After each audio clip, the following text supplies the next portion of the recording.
Hainakibagi matung inna mingangdu Nivagi mayumda yaurakli. Nivana tausinaduna kaurai.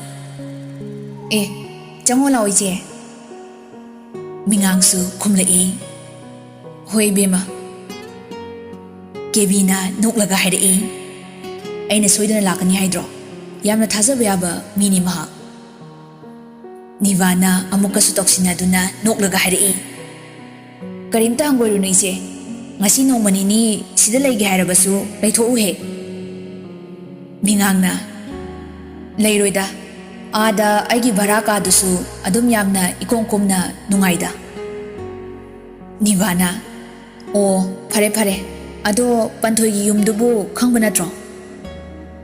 Mingangna ngahak tumina leiraga khomlai. Hoi khangi. Nivana adudi Panthoiga tinaba mamanabida nanga tinaba leibra. Mingangdu khodou thitna sawale adubu phatharaga tapna hairi. Kaidobagi leitani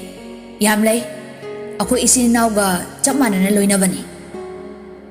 Kebidu noklaga pura nangsi akhoidadi manimukta tare.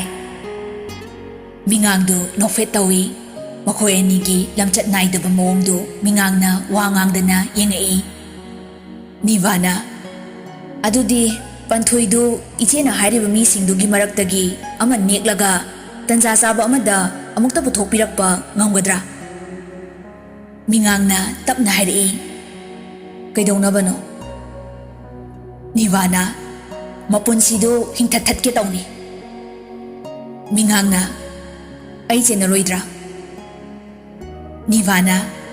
kamai senadorige midu oina dum chena khradawni. Mingangna miduna amu marai toroklabadi aibu haidoroklabadi. Nivana haidoklasu akhoina dum kangani kem kirunu selda yadaba thabak amata leiroi tawbatabu aikhoida minamlabadi nahaksu afaba oiroi. Mingangdu noi Thazaba mangaloi ngasina loire kaino. Nivaga kebigadu mingangda ngakni yengai. Nivagi khwaidagi mathak thangba kani mi leitabana ichikchi. Nivana kebi thangnaba amta sembirakera. Kebina hoi hairaga kebidu juice glass ahom semduna purai. Nivana mingangda hangai. Kaino masina loire haide. Mingangna panthoi sirabadi yamrandu warani aduna matam khara pothaba yai haibanida. Nivana o adusu chumine. Mingangdu thonglomdo onsilaga phambani aniduna mangondo onsilaklaga amuk phambani. Mahak ngakna thongda yengai. Magi maithongdu obada Nivana chingnana hangai. Kaidoreje Mingangna pakatna laurai. Ibema kanano malaire lumaga wari tari male. Anidu swai lawi khudakta chenthokuna yengi matek amasu chatlaga yenglure adubu kanamta leiramdre amuk hansilaktuna Nivana hairi. Kanasu lehodena. Mingangna gyan tadana hausikta yengambani karino aigi mitna oirasala aibu karino. Hairaga humangkangna juice thakre. Nivaga kebiga dusu ipa pakatuna mingangdi yenglamlaga juice pulap amukta thai. Khudakta mingangdu wanthakhe angawbigum noklei aduga hairi. Noi mi hu hapsilaga hatpa yam pamba natro. Mingangi wahiduda Nivadu chingnaduna hairi. Karino nangna hairiduna. Mingangdu amuka hena hauna nokthorei. Adubu khangaude thangnaba mikupta anidu hugi chainakhol masada phauba haurakle. Anidu makhanau paisilli aduga mapanda chethoke tawi. Mingangna chensinkhraga kagi thongdu nonkhre aduga anidu laktana manungda insilaga hairi. Aigi punsibu noi anina manganbani. Noi anisu aigumna mangbatawani. Nakhoi ani maphamsida aigi mangsida aigi apenba minoklakta sigadabani. ꯑꯅꯤꯗꯨ ꯇꯨꯊꯈ꯭ꯔꯦ ꯍꯧꯒꯠꯄ ꯉꯝꯗ꯭ꯔꯦ ꯋꯥ ꯉꯥꯡꯅꯕ ꯍꯣꯠꯅꯔꯕꯁꯨ ꯉꯝꯗ꯭ꯔꯦ ꯑꯗꯨꯕꯨ ꯅꯤꯚꯥꯅ ꯂꯠꯂꯠ ꯇꯧꯅ ꯍꯥꯏꯔꯛꯏ ꯅꯪ ꯅꯁꯥꯅ ꯇꯧ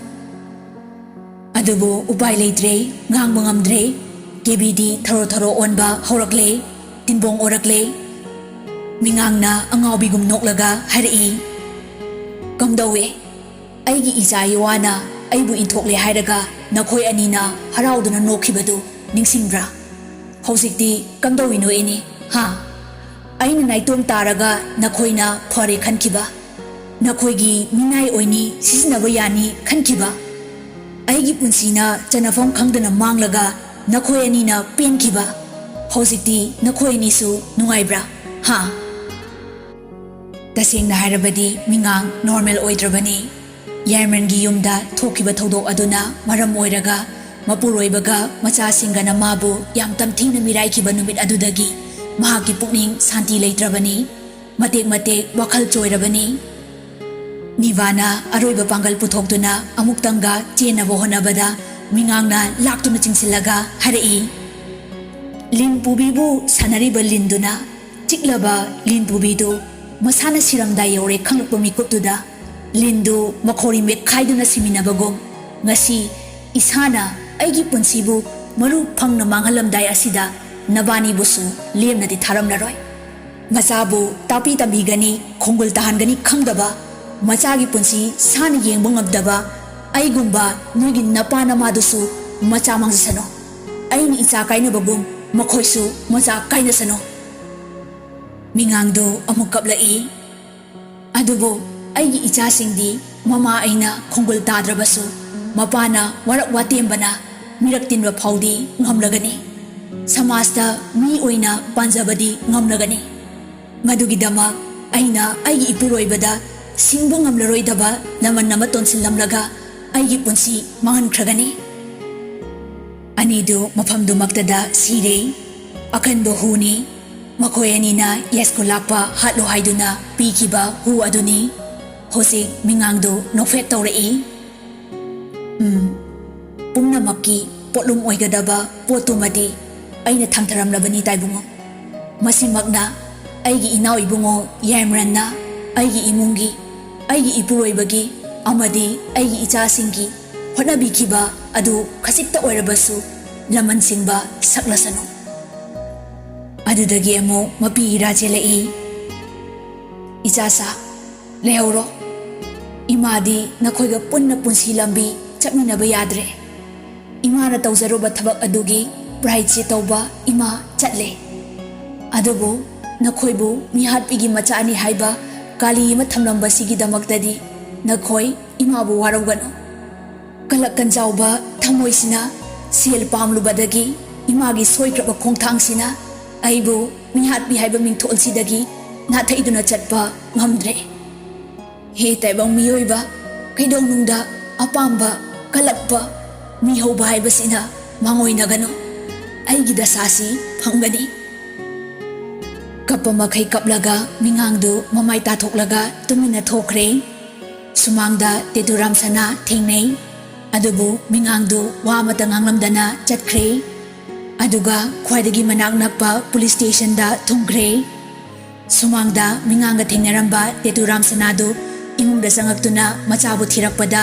ꯃꯊꯛꯇ ꯃꯁꯝ ꯃꯅꯥ ꯏꯐꯥ ꯐꯥꯅ ꯇꯤꯡꯕꯣꯡ ꯑꯣꯗꯨꯅ ꯑꯅꯤꯗꯨ ꯇꯥꯔꯒ ꯂꯩꯔꯝꯕꯗꯨ ꯎꯕꯗ ꯈꯪꯂꯥꯎ ꯂꯥꯎꯔꯛꯏ ꯀꯅꯥ ꯀꯅꯥ ꯂꯩ ꯑꯩꯒꯤ ꯏꯁꯥꯁꯤꯡ ꯀꯩꯅꯣꯝꯃ ꯇꯧꯔꯦ ꯃꯌꯥꯝ ꯆꯦꯟꯈꯠꯅꯔꯛꯏ ꯇꯦꯇꯨꯔꯥꯝ ꯁꯅꯥꯗꯨ ꯈꯨꯗꯛꯇꯨꯗ ꯋꯥꯟꯊꯗꯨꯅ ꯇꯥꯈ꯭ꯔꯦ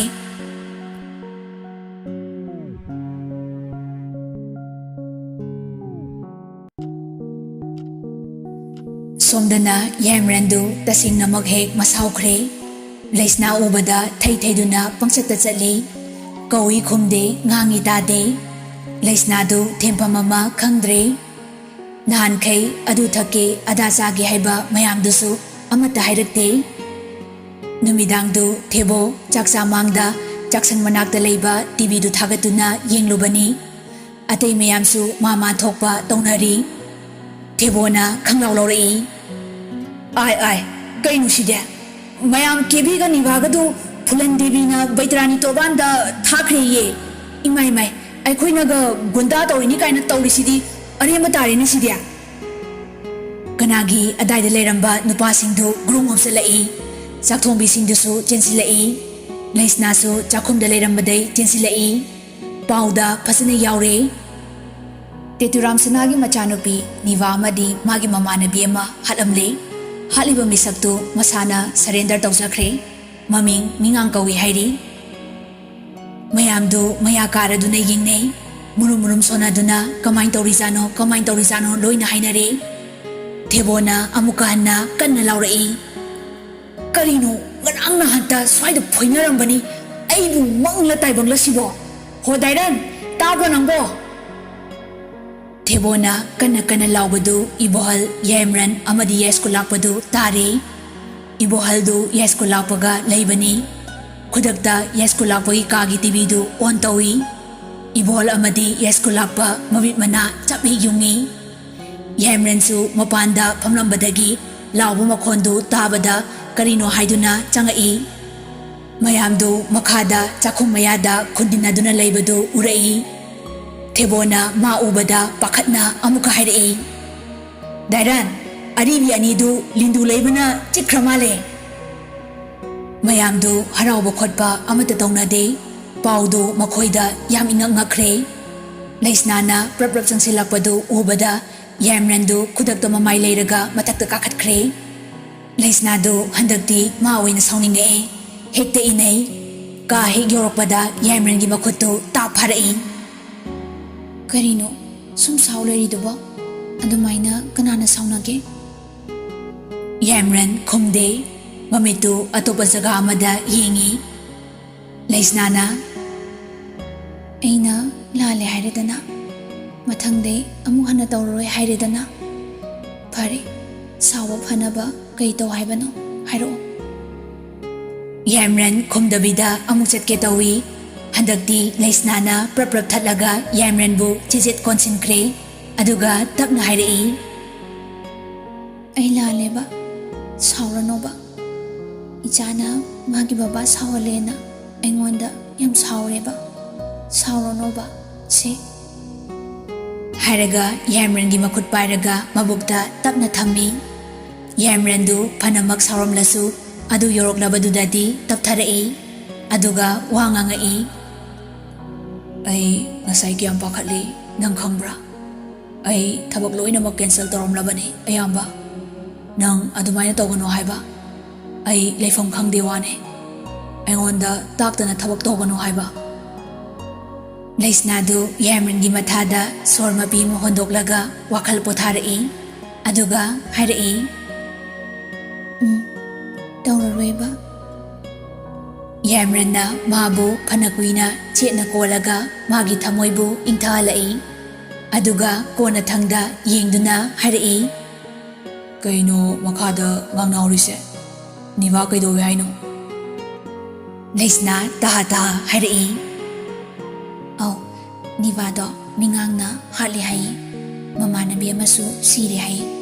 ꯀꯤꯕꯤ ꯑꯣꯏꯔꯝꯗꯧ ꯃꯥꯜꯂꯦ ꯀꯃꯥꯏꯅ ꯇꯧꯔꯤꯖꯥꯠꯅꯣ ꯌꯥꯏꯃꯔꯟꯗꯨ ꯁꯣꯔ ꯁꯥꯡꯅ ꯍꯣꯟꯗꯣꯛꯂꯒ ꯍꯥꯏꯔꯛꯏ ꯑꯐꯕ ꯃꯁꯦꯜ ꯊꯦꯡꯒꯥꯏꯅꯩ ꯍꯥꯏꯗꯨꯅꯤ ꯐꯔꯦꯁꯦ ꯑꯗꯨꯒꯤ ꯑꯃꯨꯛ ꯈꯜꯂꯨꯔꯅꯨ ꯑꯩ ꯅꯤꯚꯥ ꯀꯅꯥꯅꯣ ꯃꯁꯛ ꯈꯪꯗꯦ ꯂꯩꯁꯅꯥꯅ ꯇꯞꯅ ꯍꯥꯏꯔꯛꯏ ꯑꯩꯗꯤ ꯒ꯭ꯌꯥꯟ ꯑꯃ ꯏꯇꯥ ꯇꯥꯗ꯭ꯔꯦꯗ ꯇꯧꯔꯤꯁꯦ ꯌꯥꯏꯃꯔꯟꯅ ꯑꯁꯤ ꯑꯅꯥꯒꯤ ꯋꯥ ꯌꯥꯝ ꯈꯟꯒꯅꯨ ꯏꯆꯥꯗꯣ ꯃꯀꯣꯛ ꯆꯥꯛꯂꯅꯤ ꯑꯇꯩ ꯂꯥꯏꯔꯤ ꯉꯁꯥꯏꯈꯩ ꯁꯥꯎꯔꯤꯉꯩꯗꯗꯤ ꯀꯩꯝ ꯇꯧꯔꯝꯗꯕꯅꯤ ꯀꯩꯅꯣ ꯍꯧꯖꯤꯛ ꯆꯥꯛ ꯀꯟꯅ ꯂꯥꯝꯈꯠꯂꯛꯏꯁꯤꯅ ꯂꯩꯁꯅꯥꯅ ꯌꯥꯏꯃꯔꯟꯒꯤ ꯃꯃꯥꯏꯗ ꯅꯥꯜꯂꯒ ꯇꯞꯅ ꯍꯥꯏꯔꯛꯏ ꯆꯥꯛꯇꯤ ꯉꯥꯏꯍꯥꯛ ꯋꯥꯠꯈꯤꯅꯤ ꯑꯩ ꯁꯪꯒꯣꯝ ꯒ꯭ꯂꯥꯁ ꯑꯍꯥꯎꯕ ꯑꯃ ꯁꯦꯝꯃꯛꯀꯦ ꯌꯥꯏꯃꯔꯟꯅ ꯍꯣꯏ ꯆꯠꯂꯥꯎꯀꯣ ꯀꯨꯏꯔꯛꯀꯅꯨ ꯂꯩꯁꯅꯥꯗꯨ ꯍꯣꯏ ꯍꯥꯏꯔꯝꯂꯒ ꯊꯣꯛꯈ꯭ꯔꯦ ꯌꯥꯏꯃꯔꯟꯗꯨ ꯂꯩꯁꯅꯥ ꯊꯣꯛꯈꯤꯕꯒ ꯇꯞꯅ ꯁꯣꯐꯥꯗ ꯐꯝꯊꯔꯛꯂꯒ ꯄꯣꯊꯥꯔꯝꯃꯤ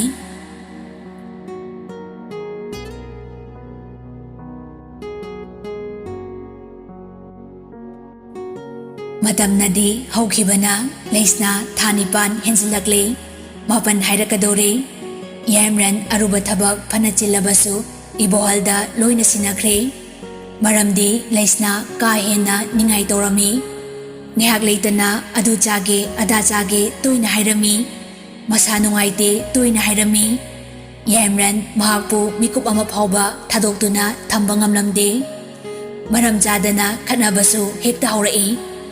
kari maram gino khanbada Yamran ngihak gyan tadabasu adum yawi adubu thangnaba mikupta doctor na mausani hairakpadu hek ningsiglaktuna Yamran hekta nokthoi numitumaksu ahing nungyaini tumlambadagi Laisnadu mamit khampang hek pangthorai Yamran su tumthaduna leiramle nungdang mayam chana thaknaba matamduda ningai tawduna karimta chaw haiba yakidabani aduga ahingduda lamkhalakle Laisnadu Yamran bu nomduna haudorai wadi ngangde nombadudangni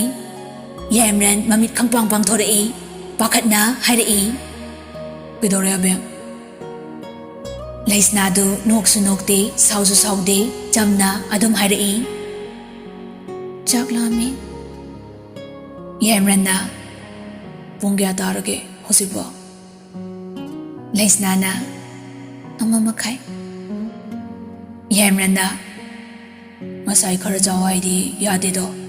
pare leramo ai yengnuge rice cooker da yarongkini sarongani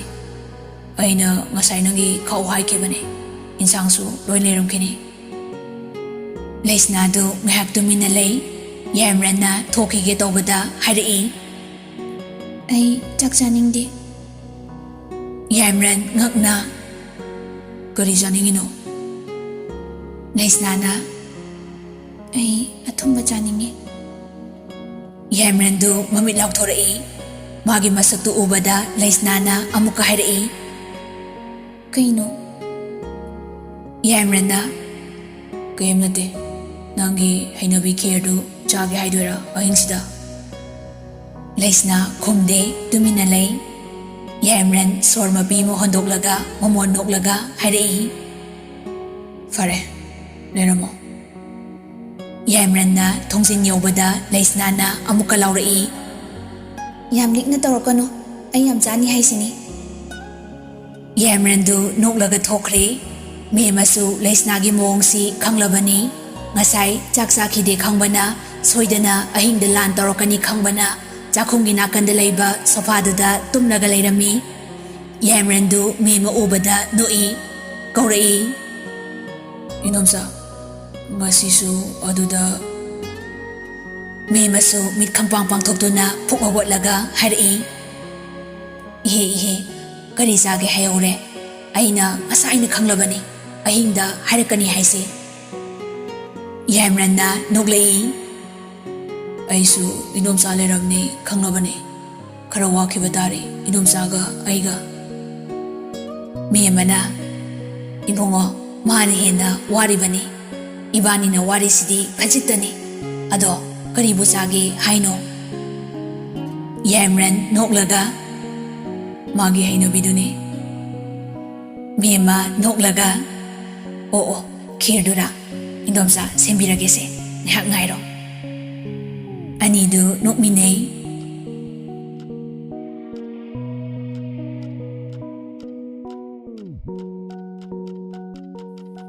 matamgi khonglei matung inna Yamrangi nungsi khaina Laisnagi bibuk nungda hairang maru thakiba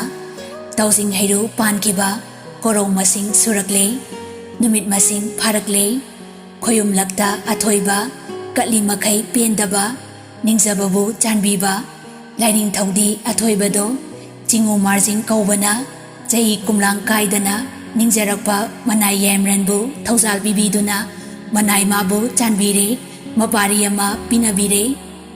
angang adu mapagi phibam murti sawang satada mamagi angauba kuchu lawduna taibang phaurakle thebona thongsinda lepambadagi nursena paudu tamladuna pakhatmanbadagi kharlap takna nontharaga maraibak paiduna phamliba Yamrangi manakta chensilai nokladuna lauduna hairai dairan asoyangam yaudre ite masu karimta pakhatningai oidre aduga akhogi angang nupa ama phangle Yamran du maklamba maithongdu satmangkhraga tarangba minok ama noklai thebona amuka hairai ꯑꯩꯅ ꯉꯁꯥꯏꯗꯩ ꯁꯪꯂꯨꯕꯒꯤ ꯂꯨꯄꯥ 2,000 ꯄꯤꯔꯛꯑꯣ ꯑꯩꯗꯤ ꯌꯥꯔꯣꯏ ꯍꯥꯏꯁꯤꯅꯤ ꯌꯥꯏꯃꯔꯟꯗꯨ ꯅꯣꯛꯂꯛꯏ ꯑꯗꯨꯒ ꯊꯦꯕꯣꯕꯨ ꯑꯃꯨꯛꯇꯪ ꯆꯦꯆꯦꯠ ꯀꯣꯜꯂꯛꯏ ꯑꯗꯨꯒ ꯄꯣꯀꯦꯠꯇ ꯁꯠ ꯍꯨꯝꯕꯗ ꯌꯥꯎꯔꯝꯕ ꯄꯩꯁꯥꯁꯤꯡꯗꯨ ꯊꯦꯕꯣꯗ ꯁꯠ ꯄꯤꯔꯛꯏ ꯇꯣ ꯂꯧꯔꯣ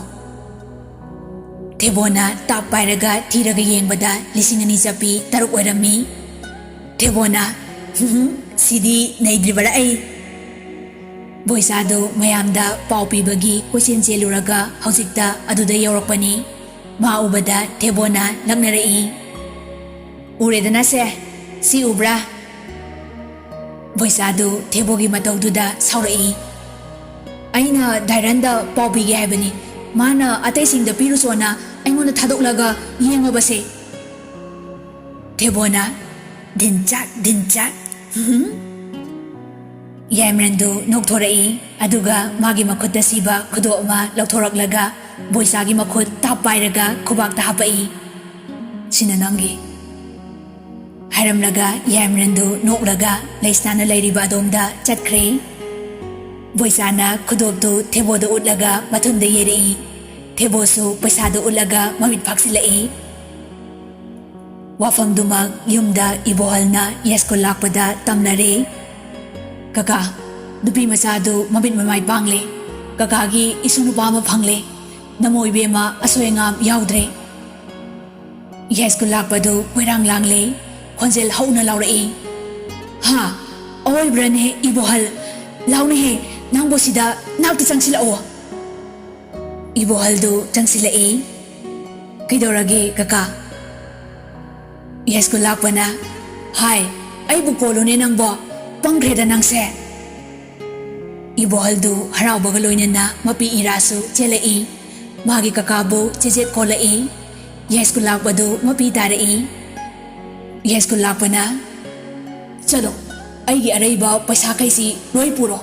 ꯑꯗꯨꯒ ꯌꯨꯝꯁꯤꯗ ꯂꯩꯕ ꯃꯤ ꯈꯨꯗꯤꯡꯒꯤ 2,000 ꯂꯣꯏ ꯌꯦꯜꯂꯨ ꯑꯗꯨꯒ ꯆꯥꯛ ꯁꯤꯜꯂꯨ ꯑꯗꯨꯒ ꯅꯪꯒꯤꯅꯅꯦ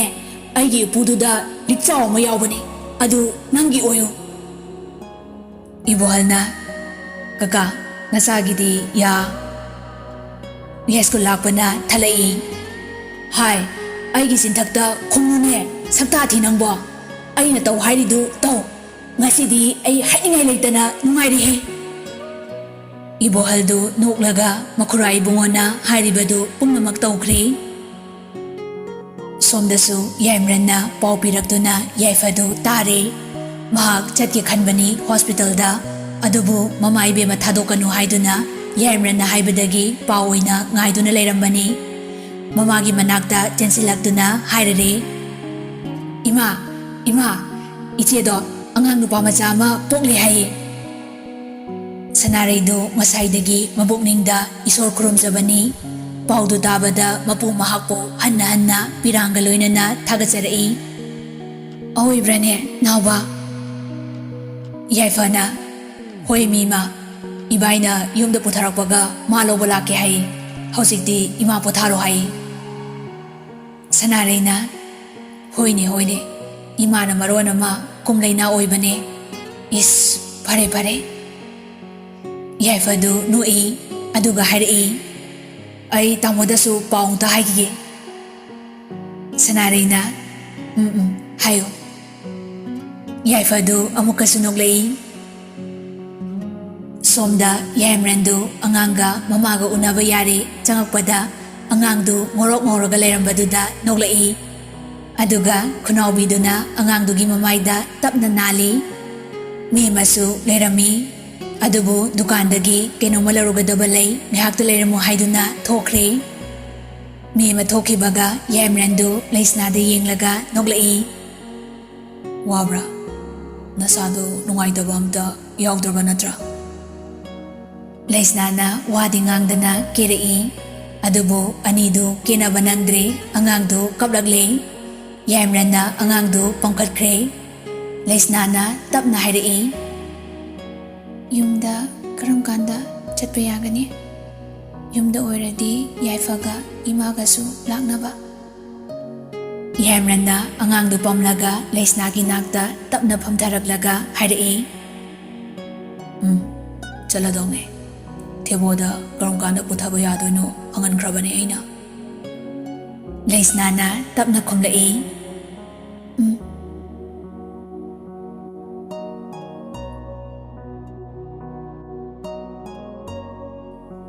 ꯏꯄꯥꯟ ꯊꯥꯕ ꯂꯣꯏꯈ꯭ꯔꯦ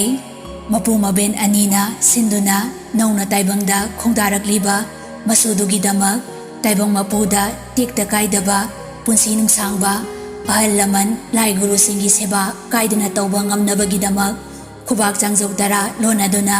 ꯉꯛꯇ ꯆꯔꯩ ꯌꯦꯠꯇꯨꯅ ꯀꯣꯛꯇ ꯀꯣꯐꯤ ꯍꯥꯞꯇꯨꯅ ꯊꯧꯅꯤꯖꯕꯁꯨ ꯂꯣꯏꯈ꯭ꯔꯦ ꯅꯣꯡꯉꯥꯟꯕꯒꯤ ꯄꯣꯠ ꯆꯩ ꯂꯣꯏꯁꯤꯟ ꯈꯣꯝꯖꯤꯟꯈ꯭ꯔꯕ ꯃꯇꯨꯡꯗ ꯃꯌꯥꯝ ꯄꯨꯝꯅꯃꯛ ꯋꯥꯗꯨꯅ ꯄꯣꯊꯥꯅꯈꯤꯕꯅ ꯏꯆꯤꯛ ꯆꯤꯛꯂꯦ ꯃꯦꯝꯃꯅ ꯁꯅꯥꯔꯩꯗ ꯍꯥꯏꯔꯛꯏ ꯇꯥꯔꯤꯕ꯭ꯔꯥ ꯏꯅꯝꯕꯦꯝꯃ ꯅꯁꯨꯗ ꯌꯦꯡꯗꯨꯅ ꯂꯩꯔꯅꯨ ꯆꯥꯛ ꯆꯥꯈꯣꯝ ꯑꯃꯅꯤꯗꯪ ꯏꯆꯤꯟ ꯏꯅꯥꯎꯁꯨ ꯌꯣꯠꯅꯕ ꯇꯧꯔꯨꯔꯁꯤ ꯑꯩ ꯏꯅꯝꯕꯦꯝꯃꯒꯤ ꯁꯦꯕꯥ ꯆꯪꯖꯒꯦ ꯁꯅꯥꯔꯩꯅ ꯅꯣꯛꯇꯨꯅ ꯈꯨꯝꯂꯛꯏ ꯏꯆꯟ-ꯏꯕꯦꯝꯃ ꯑꯩꯒꯤ ꯏꯁꯨꯁꯤ ꯌꯦꯡꯂꯤꯕ ꯃꯈꯩ ꯄꯦꯟꯗ꯭ꯔꯦꯍꯦ ꯌꯦꯡꯉꯨ ꯇꯧꯔꯤꯁꯤ ꯃꯦꯝꯃꯅ ꯑꯉꯥꯡꯗꯨ ꯃꯀꯣꯛꯇ ꯅꯥꯟꯕꯤꯗꯨꯅ ꯍꯥꯏꯔꯛꯏ ꯑꯣꯟꯊꯣꯛꯅꯁꯨ ꯆꯥꯟꯅꯅꯁꯨ ꯅꯨꯡꯁꯤꯈ꯭ꯔꯦ ꯑꯋꯣꯏꯕ ꯑꯗꯨꯕꯨ ꯆꯠꯁꯤ ꯏꯅꯝꯕꯦꯝꯃ ꯑꯅꯤꯗꯨ ꯊꯣꯛꯈ꯭ꯔꯦ ꯇꯟꯖꯥꯗꯨꯗ ꯌꯥꯏꯃꯔꯟꯗꯨ ꯀꯥꯗꯨꯗ ꯇꯨꯃꯤꯟꯅ ꯍꯨꯔꯥꯜꯂꯒ ꯆꯪꯂꯛꯏ ꯑꯗꯨꯒ ꯃꯈꯨꯠ ꯅꯥꯝꯃꯅ ꯃꯆꯥ ꯄꯝꯂꯒ ꯅꯥꯝꯃꯅ ꯂꯩꯁꯅꯥꯕꯨ ꯀꯣꯟꯁꯤꯟꯗꯨꯅ ꯍꯥꯏꯔꯛꯏ ꯑꯕꯦꯝ ꯅꯪꯁꯤꯗꯤꯕ ꯅꯪ ꯅꯨꯡꯁꯤꯕꯒꯤ ꯃꯇꯤꯛ ꯏꯆꯥꯁꯨ ꯅꯨꯡꯁꯤꯕ ꯑꯃ ꯄꯣꯛꯏꯍꯦ ꯂꯩꯁꯅꯥꯅ ꯑꯗꯣ ꯃꯣꯏ ꯃꯄꯥꯅ ꯑꯩ ꯅꯨꯡꯁꯤ ꯍꯥꯏꯔ ꯌꯥꯏꯃꯔꯟꯗꯨ ꯃꯃꯤꯠ ꯂꯥꯎꯊꯣꯔꯛꯏ ꯑꯗꯨꯒ ꯈꯪꯊꯠꯊꯠꯂꯛꯏ ꯀꯔꯤꯕ ꯂꯩꯁꯅꯥꯅ ꯍꯣ ꯑꯩꯅ ꯍꯦꯟ ꯌꯥꯏꯃꯔꯟꯅ ꯑꯃꯨꯛꯀꯁꯨ ꯊꯠꯂꯛꯏ ꯅꯗꯦ ꯍꯧꯖꯤꯛꯀꯤꯗꯣ ꯃꯣꯏ ꯀꯔꯤꯕ ꯂꯩꯁꯅꯥꯗꯨ ꯅꯣꯛꯂꯛꯏ ꯃꯣꯏ ꯃꯄꯥ ꯍꯥꯏꯕ ꯌꯥꯏꯃꯔꯟꯗꯨ ꯅꯣꯛꯂꯛꯏ ꯁꯔ ꯇꯣꯛꯑꯕꯣ ꯂꯩꯁꯅꯥꯅ ꯇꯣꯛꯏ ꯑꯅꯤꯗꯨ ꯅꯣꯛꯃꯤꯟꯅꯔꯛꯏ ꯌꯥꯏꯃꯔꯟꯅ ꯀꯔꯤ ꯍꯥꯏꯒꯦ ꯇꯧꯔꯝꯕꯅꯣ ꯅꯪꯒꯤꯗꯣ ꯂꯩꯁꯅꯥꯅ ꯑꯗꯨꯕꯨꯔꯣ ꯃꯣꯏ ꯃꯄꯥꯅꯅꯦ ꯑꯩ ꯅꯨꯡꯁꯤ ꯍꯥꯏꯕꯗꯣ ꯑꯩꯅ ꯑꯣꯏꯅ ꯍꯦꯜꯂ ꯃꯥꯜꯂꯦ ꯍꯥꯏꯕ ꯌꯥꯏꯃꯔꯟꯅ ꯏꯁ ꯀꯃꯥꯏꯅ ꯂꯩꯁꯅꯥꯅ 이자시 마빠가 ꯆꯞ ꯃꯥꯟꯅꯅ ꯊꯣꯛꯂꯛꯏꯁꯤꯗꯤ ꯌꯥꯏꯃꯔꯟꯅ ꯍꯔꯥꯎꯗꯨꯅ ꯍꯥꯏꯔꯛꯏ ꯑꯣꯏꯕ꯭ꯔꯅꯦ ꯂꯩꯁꯅꯥ ꯅꯣꯛꯃꯤ ꯅꯨꯛꯊꯔꯒ ꯈꯨꯝꯂꯛꯏ ꯃꯆꯥꯕꯨ ꯆꯦꯠꯅ ꯀꯣꯜꯂꯒ ꯌꯥꯏꯃꯔꯟꯅ ꯂꯩꯁꯅꯥꯒꯤ ꯂꯥꯏꯕꯛꯇ ꯅꯨꯡꯁꯤꯅ ꯆꯨꯞꯂꯒ ꯍꯥꯏꯔꯛꯏ ꯌꯥꯝꯅ ꯅꯨꯡꯁꯤ ꯑꯅꯤꯃꯛ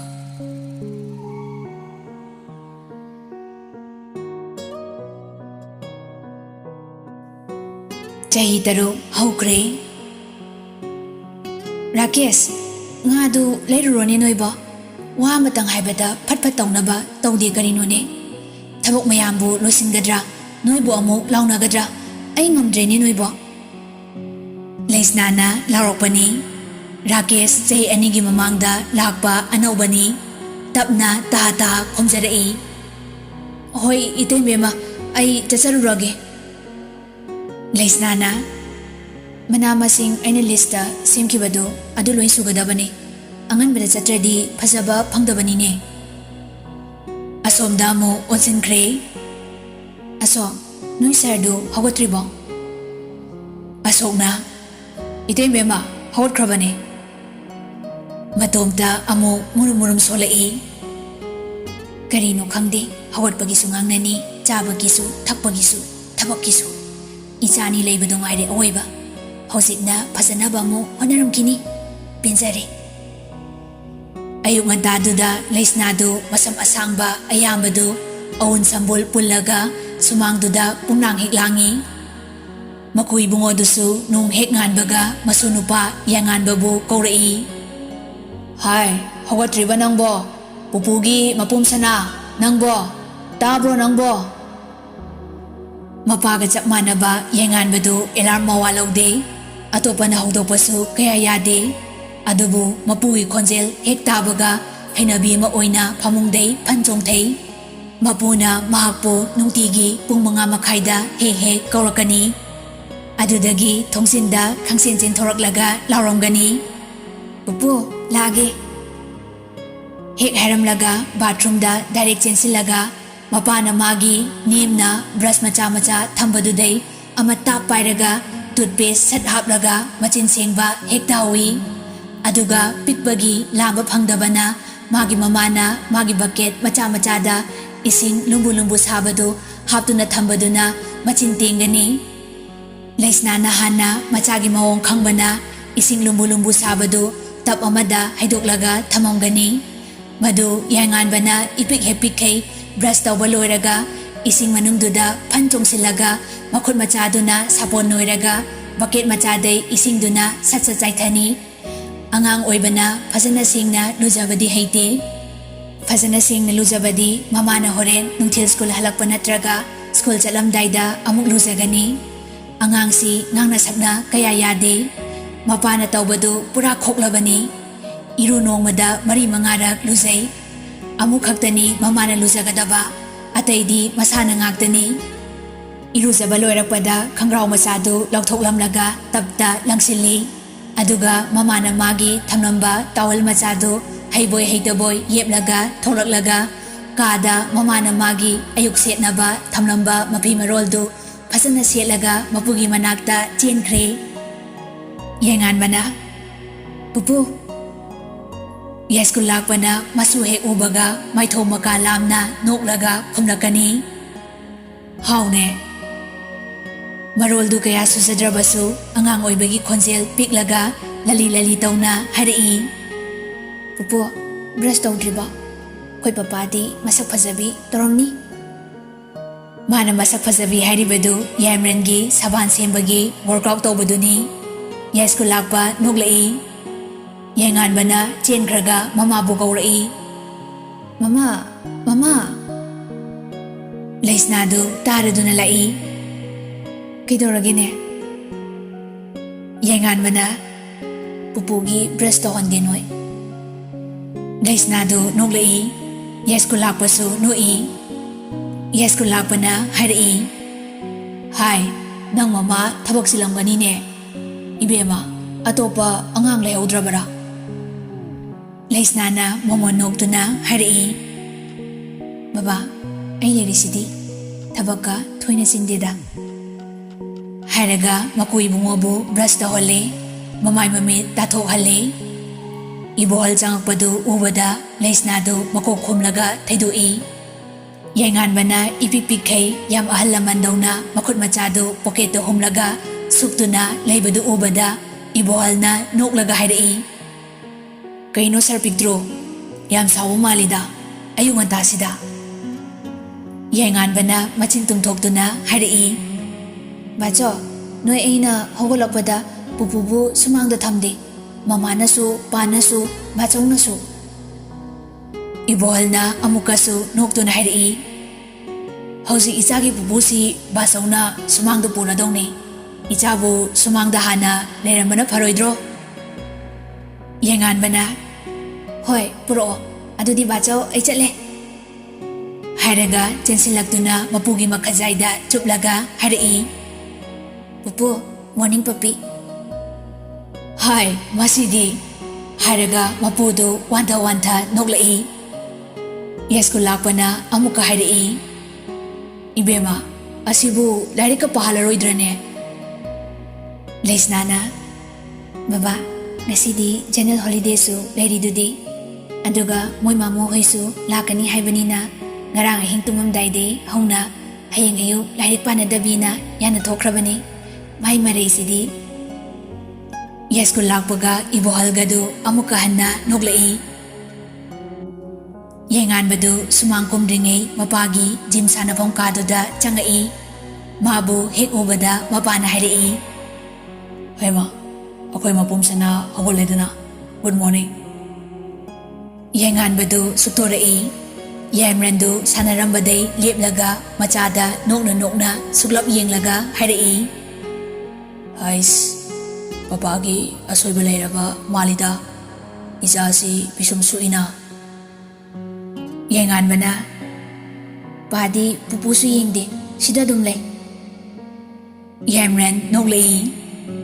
ꯍꯣꯏꯅꯦ ꯅꯣꯏ ꯃꯃꯥꯗꯤ ꯌꯥꯏꯉꯥꯟꯕꯅ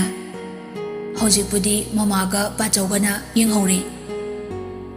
ꯁꯤ ꯍꯥꯏꯔꯒ ꯑꯃꯨꯛ ꯁꯨꯛꯇꯣꯔꯛꯏ ꯌꯥꯏꯃꯔꯟꯗꯨ ꯅꯣꯛꯂꯒ ꯃꯆꯥꯕꯨ ꯄꯣꯡꯈꯠꯀꯦ ꯇꯧꯕꯗ ꯌꯥꯏꯉꯥꯟꯕꯗꯨ ꯐꯠ ꯍꯟꯗꯣꯛꯈꯤ ꯇꯜꯂꯤ ꯍꯨꯃꯥꯡ ꯃꯌꯥꯝꯗꯨꯒ ꯍꯥꯟꯅ ꯏꯔꯨ ꯂꯨꯊꯣꯛꯑꯒ ꯀꯣꯟꯅ ꯄꯝꯃꯨ ꯌꯥꯏꯃꯔꯟꯗꯨ ꯃꯈꯣꯜ ꯍꯧꯅ ꯅꯣꯛꯊꯣꯔꯛꯂꯤ ꯃꯁꯤꯗꯤꯕ ꯍꯥꯏꯔꯒ ꯃꯆꯥꯒꯤ ꯈꯖꯥꯏꯗ ꯁꯤꯛꯂꯛꯏ ꯌꯥꯏꯉꯥꯟꯕꯗꯨ ꯍꯧꯖꯤꯛꯇꯗ ꯃꯣꯃꯣꯟ ꯅꯣꯛꯂꯒ ꯍꯥꯏꯔꯛꯏ ꯄꯥꯗꯤ ꯐꯖꯅꯕ ꯇꯧꯕꯗ ꯃꯥꯃꯍꯣꯏ ꯂꯥꯛꯀꯅꯤ ꯍꯥꯏꯕꯒ ꯅꯣꯏ ꯀꯥꯎꯔꯝꯂꯅꯤ ꯍꯥꯏꯔꯝꯂꯒ ꯆꯦꯟꯈ꯭ꯔꯦ ꯌꯥꯏꯃꯔꯟꯗꯨ ꯅꯣꯛꯂꯛꯏ ꯑꯗꯨꯒ ꯁꯣꯜꯂꯛꯏ ꯃꯃꯥꯁꯤꯅ ꯐꯖꯅꯕ ꯍꯣꯠꯅꯕꯗ ꯐꯖꯅꯕ ꯁꯦꯝꯕꯗ ꯍꯥꯏꯃꯟꯗꯅ ꯑꯉꯥꯡꯁꯤꯐꯥꯎ ꯍꯥꯏꯔꯦꯕ ꯃꯃꯥꯁꯦ ꯍꯥꯟꯅ ꯐꯨꯔꯒ ꯐꯗꯧꯅꯤ ꯁꯣꯝꯗ ꯂꯩꯁꯅꯥꯗꯨ ꯁꯨꯃꯥꯡꯗ ꯏꯁꯧ ꯂꯥꯡꯏ ꯊꯦꯕꯣꯗꯨꯁꯨ ꯃꯌꯨꯝ ꯆꯠꯈꯤꯕꯗꯨ ꯈꯔ ꯉꯟꯅ ꯂꯥꯛꯑꯣ ꯍꯥꯏꯕꯗꯨ ꯂꯥꯛꯇ꯭ꯔꯦ ꯕꯣꯏꯆꯥꯁꯨ ꯔꯥꯀꯦꯁꯀ ꯆꯠꯈꯤꯕꯗꯨ ꯍꯜꯂꯛꯇ꯭ꯔꯦ ꯁꯤꯗ ꯃꯥꯅ ꯍꯟꯅꯨꯔꯀꯥꯟꯁꯤꯗ ꯁꯕꯥꯟ ꯁꯦꯝꯂꯤꯅꯦꯅ ꯑꯌꯨꯛ ꯆꯨꯞꯄꯁꯤꯃ ꯅꯨꯡꯇꯤꯒꯤ ꯂꯩꯈ꯭ꯔꯕꯅꯤꯗꯣ ꯊꯕꯛ ꯑꯃꯠꯇ ꯆꯠꯅꯕ ꯌꯥꯗ꯭ꯔꯦꯕ ꯌꯥꯏꯁ꯭ꯀꯨꯜ ꯂꯥꯛꯄꯅ ꯇꯞꯅ ꯍꯪꯂꯛꯏ ꯃꯥꯕꯨ ꯍꯣꯔꯦꯟ ꯅꯨꯡꯊꯤꯜ ꯅꯨꯡꯗꯥꯡꯋꯥꯏꯔꯝ ꯃꯥꯂꯦꯝꯒꯤ ꯅꯨꯄꯤꯗꯨ ꯌꯦꯡꯕ ꯆꯠꯃꯤꯟꯅꯒꯅꯤ ꯍꯥꯏꯕꯗꯥꯏꯅꯦ ꯂꯩꯁꯅꯥꯅ ꯍꯣꯏ ꯕꯕꯥ ꯑꯗꯨꯒꯤꯅꯤ ꯃꯌꯥꯝ ꯉꯁꯤ ꯆꯥꯛ ꯏꯁꯤꯡ ꯄꯨꯟꯒꯗꯣꯏꯁꯤ ꯏꯇꯩ ꯏꯕꯨꯡꯉꯣꯁꯨ ꯂꯦꯡꯒꯗꯕꯅꯤ ꯌꯥꯏꯁ꯭ꯀꯨꯜ ꯂꯥꯛꯄꯅ ꯅꯨꯄꯤꯗꯨꯕꯨ ꯃꯥꯒ ꯗꯣꯛꯇꯔ ꯑꯣꯏꯃꯤꯟꯅꯕꯅꯤ ꯍꯥꯏꯕꯗꯥꯏ ꯂꯩꯁꯅꯥꯅ ꯃꯥꯅꯤ ꯕꯕꯥ ꯌꯥꯏꯁ꯭ꯀꯨꯜ ꯂꯥꯛꯄꯅ ꯐꯔꯦ ꯁꯤ ꯃꯉꯥꯏ ꯑꯩꯈꯣꯏ ꯌꯥꯏꯐꯗꯨꯁꯨ SDO ꯑꯣꯏꯔꯦ ꯅꯧꯄꯥ ꯑꯅꯤꯁꯤ ꯐꯩꯅꯦ ꯏꯕꯦꯝꯃ ꯑꯣꯟꯊꯣꯛꯅ ꯐꯈ꯭ꯔꯦ ꯂꯩꯁꯅꯥꯅ ꯍꯣꯏ ꯕꯕꯥ ꯃꯁꯥꯒꯤ ꯐꯔꯕꯁꯨ ꯃꯣꯏ ꯃꯕꯥꯏꯅ ꯁꯦꯝꯕꯤꯗ꯭ꯔꯕꯗꯤ ꯑꯣꯏꯔꯣꯏꯗꯕꯅꯤ ꯀ꯭ꯔꯦꯗꯤꯠꯇꯤ ꯃꯕꯥꯏꯗ ꯂꯣꯏꯅ ꯄꯤꯕ ꯍꯥꯏꯗꯨꯅꯤ ꯌꯥꯏꯁ꯭ꯀꯨꯜ ꯂꯥꯛꯄꯗꯨ ꯃꯊꯃꯣꯏ ꯄꯦꯟꯅ ꯅꯣꯛꯆꯔꯛꯏ ꯂꯩꯁꯅꯥꯗꯨ ꯌꯥꯏꯃꯔꯟꯒꯤ ꯃꯅꯥꯛꯇ ꯂꯥꯛꯏ ꯅꯠꯇꯦ ꯃꯣꯏ ꯄꯄꯥꯒꯤꯗꯨ ꯂꯣꯏꯗ꯭ꯔꯤꯕꯣ ꯊꯕꯛ ꯃꯌꯥꯝꯁꯤꯒ ꯀꯔꯤꯅꯣ ꯈꯟꯕꯤꯔꯤꯗꯨꯕꯣ ꯅꯠꯇꯦ ꯅꯨꯄꯤ ꯑꯅꯧꯕꯒ ꯈꯪꯅꯔꯕ꯭ꯔꯥ ꯍꯥꯏꯃꯤ ꯑꯁꯨꯛ ꯌꯥꯝ ꯐꯖꯅꯤꯡꯉꯛꯏꯁꯤꯕꯣ ꯃꯣꯏ ꯃꯄꯥ ꯍꯥꯏꯔꯝꯕꯗꯩ ꯌꯥꯏꯉꯥꯟꯕꯅ ꯄꯄꯥ ꯀꯧꯈꯤꯕꯗꯩ ꯂꯩꯁꯅꯥꯁꯨ ꯃꯣꯏ ꯄꯄꯥ ꯑꯣꯟꯈꯤꯕꯅꯤ ꯌꯥꯏꯃꯔꯟꯗꯨ ꯃꯁꯥꯗ ꯇꯥꯔꯛꯄ ꯍꯨꯃꯥꯡꯗꯨ ꯇꯩꯊꯣꯛꯂꯒ ꯍꯥꯏꯔꯛꯏ ꯑꯩꯅ ꯅꯣꯡꯃꯒꯤ ꯉꯥꯏꯍꯥꯛ ꯁꯥꯟꯅꯕꯁꯤꯗ ꯅꯪꯅ ꯑꯁꯨꯛ ꯌꯥꯝ ꯉꯥꯡꯉꯤꯁꯤꯕꯨ ꯀꯔꯤꯅꯣ ꯃꯌꯥꯕꯦ ꯁꯤꯗ ꯑꯁꯨꯛ ꯅꯨꯡꯁꯤꯕ ꯑꯃ ꯂꯩꯔꯁꯤꯗ ꯑꯃꯨꯛ ꯀꯅꯥꯏ ꯅꯨꯄꯤꯅꯣ ꯍꯥꯏꯔꯒ ꯀꯣꯟꯒꯦ ꯇꯧꯕꯗ ꯂꯩꯁꯅꯥꯗꯨ ꯍꯟꯗꯣꯛꯇꯨꯅ ꯍꯥꯏꯔꯛꯏ ꯆꯠꯂꯨꯗ ꯍꯨꯃꯥꯡ ꯃꯌꯥꯝꯗꯨꯒ ꯃꯆꯥꯗ ꯀꯣꯜꯍꯧꯗ꯭ꯔꯕꯁꯨ ꯌꯥꯏꯃꯔꯟ ꯃꯥꯒꯤ ꯅꯨꯄꯤꯕꯨꯗꯤ ꯇꯥꯞ ꯄꯥꯏꯔꯒ ꯆꯤꯡꯁꯤꯟꯈ꯭ꯔꯦ ꯑꯗꯨꯒ ꯀꯣꯟꯁꯤꯜꯂꯒ ꯍꯥꯏꯔꯛꯏ ꯏꯁꯧ ꯌꯥꯝ ꯂꯥꯡꯉꯤ ꯀꯩꯒꯤꯅꯣ ꯁꯨꯡꯊꯥ ꯊꯥꯗꯣꯔꯣꯏ ꯏꯁꯧ ꯌꯥꯝ ꯂꯥꯡꯗꯣꯏ ꯑꯣꯏꯔꯗꯤ ꯂꯩꯁꯅꯥꯅ इखट खच्चनरनु अमता मी अमता लेहौदे बोइचा थेबो अतै गोपाल कनाम लेहौदे अशोकतुसु इसिंग सेनावी यामरना अनौबा अंगांग मयाम लापसिदा अइना मखोइदु मयुमदा मखोइगी नुपि अंगांग सिंगसु खरा लेजसनुना नुदांगदु सुति बिबने बोइचादुसु nga leiba halapada moi bemadu puro haikibane aina Thebo Budi ngarang khaktangi aina suti pikibane nungdangdi anobo pakhang yang lauba singsi lejasanu tawbane adugini kaidoge atadai tarakladi moine hena phan chongtorakani waruno langnarani aina magun khangba ngaktani moi leisnana ho pharese thado moi papadi adum sida leiro yamrana nasamsi yam sangli nangisi imala pada nakoknaru phan kanu daru tanana leigadabani macha ningolna mapuroi bagi mayumda kina mauna daru tanana leiba uraga ningol pokpi mama singna pinjabani leisnadu handakti noglaga hairi hoiba ado thadosi yamrandu karan haurai dalleba ai irulubiyoba mapum sanadi nungti kilobiraga mapadi nongboda lobide ai igai Leisnana I Hoi hoi lao Nuragi lao Icha anini aigi leidisi Hairaga chingduna kada purakli Iruluba loiduna tholokpada Leisnagi mobile du ring laktuna lerami Yenglubada ningthibigi anawa manager dugi oirami Leisnana Hello Manager duna Madam good morning Leisnana morning Kailere Suresh Manager duna Madam ngasi suti laikre hayengna Sunday ado Tuesday numitu ban lay leite yam hainari Monday sida employee singi pay bithokrasi haibabu Leisnana adu yai Monday da ai laklaga khanarasi Manager duna yam nungaisare madam call hek thamkibaga yamranna hari tabak hairaga ningsinge ai Monday si atoba tabak khara lei arabada toba thika amani yenglugadabani songi tabakai nangna loina thoba tawro local MLA unabadusu nangna phanaba tawro Leisnana handaksi yam komthokle moi papa si aingonda sum loi insila aba kenom tawre ngamsade yumgisu mapangisu yamranna noklaga asukui basi aina da tawra laini nangsu napuroi basi khara pothan ba yare kaino aigi mahut simbinaba ama leirabanina aisu komthokjarage kita Leisnana ho phari Malem hoi yorokpa ikan kanadana mayam loina thunglari Thebona hek yorokpaga harai Itembema nanao antana yungjarage khanjabani adubu hangdongna sangom uraga lamdalle haidana nanao angapa thaudo amada lamdalure Leisnana noklaga Kidoraba Thebona Imai akhoi manakta anawa building ama sagali aduda kokil ganing tamgadu jugali oiwe wanida subol gi mapa telaibadusu machanupa damkadu kanna senaduna leire hai phibam yamna thina sokle haine Leisna tumina lei yamranna hari suboldu nungaide adubu tangai fadana isu defense tawda yakhidabani Gopalna hari maduda kaimta nungaitaningai leite sir ma sidrabadi akhoi oina sidoribani maram chatki sijabani ma aikhoina hatpa kawba yade Malemna hangai bobo haidudi kamdoba Boisana khomlai mai wasimadi khaluranu akhoi dairana amu hogolakpa ngamdanaba singkrabani Ibohalna tapna hairi yarese ngasi nungaiba numisida thainagi mayamdu tosise Yeskul lakbana sanaraibu taramna kaurai Ibema laune nasu mapum sanasi singna singliba mangauna thiriba Sanaraidu noksarai Isu sanabu ebiga tawrabo ngasigi Yengan mana Bobo ngasidi ay lairik paruye Sanaraidu amukasu noklai Yaifana laknarai Oho akhoi hero masani naside ayungantana iruluba malida naroidro nangba Yengan mana Mamton Maman doktor oirisidi narasu mani yingbisani Mayamdu wahalauna nui Yaifana noklaga Mapa koligi masa taring tarine Thebodu tungdagi yaurai Nate mapa JCB gi macha supercomputer ni Mayamdu amukasu wanui Makhoi mapa macha dudi nokpa yaude suktak tawra nokmi lei Adu ubada Thebona amuka hena wanthagre Yamranna harai Akhoi Thebo amubida ngaire pakang oininglisi Magisu amayingbirasi Thebona ikairak tawna khomlai Ho wabirunu Dairana itembemada tawba daina Aisu academic esu dabi ama koi tan tanaraga koi that tasilaga pha baiduni mayamdu kuruk kuruk yengnei mayam noknadaba matamsida oina Yaimrandu nofet tawrei Yaimranna hairei Atai laire ai waige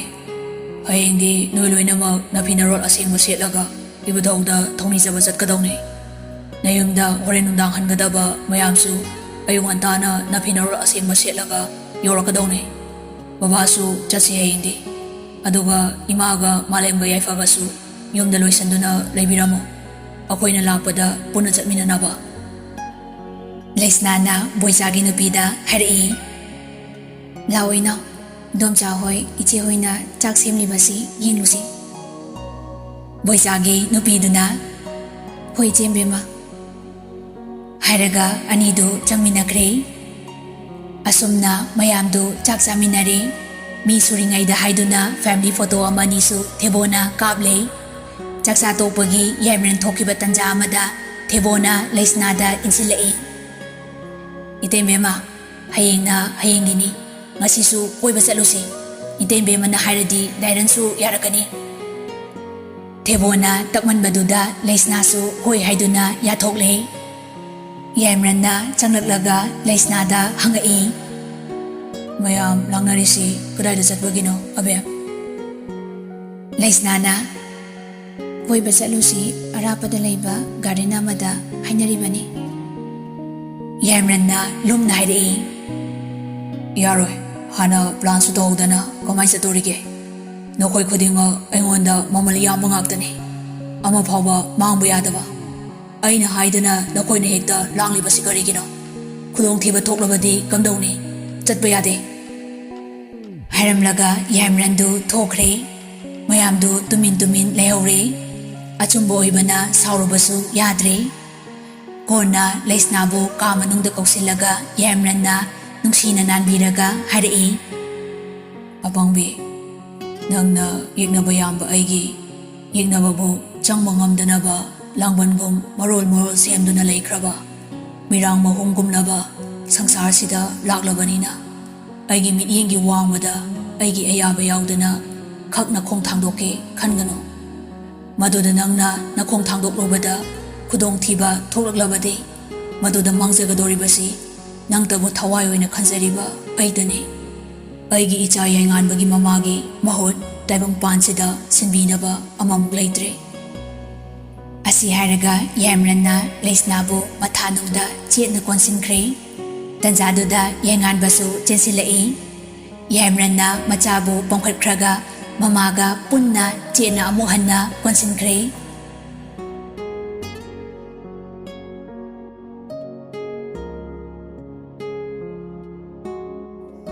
matang asida wari asi loisinjare wari asibu lepa leitana haubadagi loiba phau tabirakliba listeners khudingmapu Manipuri Story Collection gi maikaidagi hanna thagatba phongdokjari wari asi mapung yamna phaba mayamna yamna pamna nungsina tabiba amadi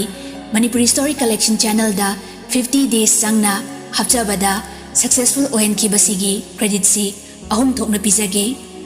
ahanbada wari asibu khut thabirakhiba aigi inaw writer Lakshmi Enda pizage anisubada wari asibu hena listener singna attractive amadi appealing oinaba hotnabada story banners video and audio editing saubada